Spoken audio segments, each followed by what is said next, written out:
À Tel Aviv, la nuit ne tombe plus, elle recule face à une veille nerveuse devenue permanente.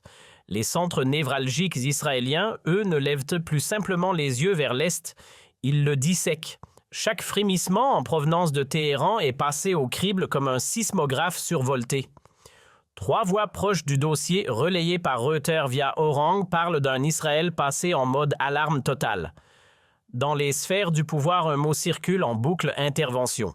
Américaine, imminente, dans le ventre brûlant de la République chiite. Le week-end, loin de toute accalmie, s'est transformé en marathon d'alerte rouge et de réunions à huis clos, pendant que la rue iranienne se consumait dans une fièvre populaire inédite. Et puis, il y a eu l'appel, celui qui fait basculer une partie, une conversation longue tendue entre Benjamin Netanyahou et le secrétaire d'État US Marco Rubio, le sujet explosif, l'éventualité très réelle d'un débarquement américain en sol iranien. Une source proche de l'échange évoque une tension palpable, presque électrique. Côté Washington Silence Radio, juste assez pour valider l'appel avec Bibi, mais pas un mot de plus, mystère préservé. Mais pendant que Téhéran bouillonne, Netanyahou ne se cache plus. Dans The Economist, son avertissement a claqué comme un coup de fouet.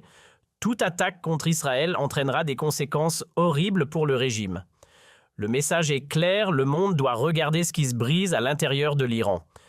Officiellement, Israël temporise et n'annonce aucune velléité d'intervention directe, malgré la haine viscérale qui sépare ses 2 ennemis, jurés autour du programme nucléaire et balistique de Téhéran.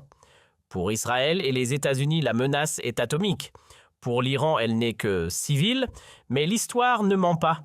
Depuis 1948, Téhéran refuse de reconnaître l'existence même de l'État hébreu, plongeant la région dans une guerre de l'ombre qui dure depuis des décennies. Puis est venue l'année 2025. Le curseur de la tension est passé au rouge sang. Le 13 juin, l'impensable s'est produit. Israël a frappé les sites nucléaires iraniens lors d'une attaque surprise, déclenchant 12 jours d'une guerre totale et dévastatrice. Pour la première fois, les États-Unis ont rejoint ouvertement le champ de bataille, déployant leurs bombardiers furtifs B-2 pour pulvériser les installations nucléaires, après que l'Iran a réussi à percer le dôme de fer pour frapper des cibles vitales à Tel Aviv. Dans ce chaos, une voix s'élève, celle de Donald Trump. Le président américain multiplie les sommations. Son message aux dirigeants iraniens est un ultimatum: ne touchez pas aux manifestants. Ce samedi, Trump a affirmé que l'Amérique se tenait prête à aider. À Washington, chaque décision est pesée sur une balance dont les plateaux n'ont jamais été aussi lourds de conséquences. Selon des responsables américains, Trump a désormais sur son bureau une liste d'options militaires inédites pour frapper l'Iran alors que la révolte populaire ébranle les fondations de la République islamique. The New York Times révèle qu'il envisage sérieusement d'autoriser des frappes. Le déclencheur, la répression sauvage ordonnée par Téhéran contre un peuple qui ne réclame que du pain et la liberté. En coulisses, Trump a étudié des plans de frappe chirurgicales visant non seulement les bases militaires, mais aussi les symboles du pouvoir. Publiquement, il prépare le terrain. L'Iran regarde la liberté comme peut-être jamais auparavant, écrit-il, ajoutant que les États-Unis sont dans les starting blocks. Tout a commencé à la fin du mois dernier, une monnaie qui s'effondre, des prix qui explosent, une colère populaire devenue le plus grand défi pour le régime depuis des générations. Les organisations de défense des droits humains comptent déjà des dizaines de morts. Les témoignages sur le terrain évoquent des massacres de masse. Iran International rapporte l'usage de munitions réelles contre les foules.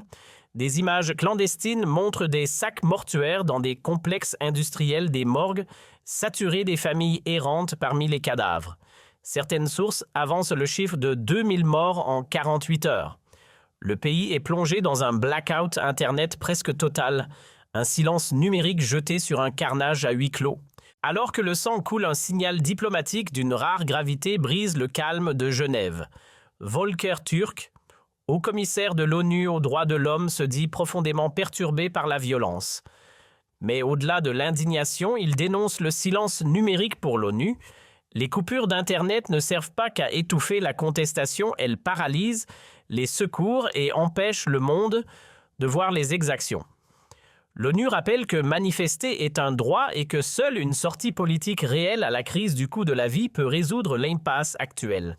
Malgré le blackout, une comptabilité macabre émerge. L'organisation non gouvernementale Sharana recense plus de 500 morts en majorité des manifestants et environ 10 600 arrestations en 2 semaines.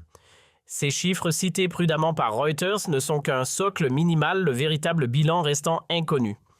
Le guide suprême Ali Khamenei, de son côté, jure qu'il ne reculera pas d'un pouce. Trump lui avance ses pions.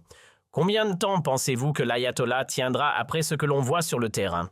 Questionne-t-il. Sa réponse est glaciale. L'Iran est dans une très grosse difficulté.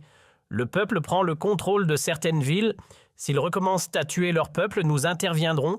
Nous les frapperons très très durement là où ça fait mal. Pas de troupes au sol, mais des frappes qui les paralyseront. À Washington, sa réflexion ne se limite pas à la force brute.